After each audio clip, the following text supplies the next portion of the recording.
আজ অনেক দিন যাবৎ ইচ্ছা করতেছে ইলিশ মাছ খাবো। তো জামাইকে বলার পরে সে নিয়ে আসলো। তারপরে কাজটা কিন্তু আমার, অর্থাৎ রান্না করার।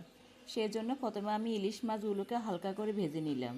আজকে আমি কিন্তু ইলিশ মাছ রান্না করব আলু টমেটো দিয়ে ঝোল। যাই হোক, এই মাছগুলো ভেজে নেওয়ার পরে প্রথমে তেজপাতা এবং জিরা সম্বার দিয়ে দিলাম। এরপরে আলুগুলো দিয়ে দিলাম।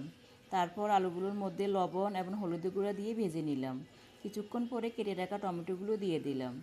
আলু টমেটো ভালোভাবে কষিয়ে নেওয়ার পরে 1 টেবিল চামচ শুকনো মরিচের গুঁড়া দিয়ে দিলাম।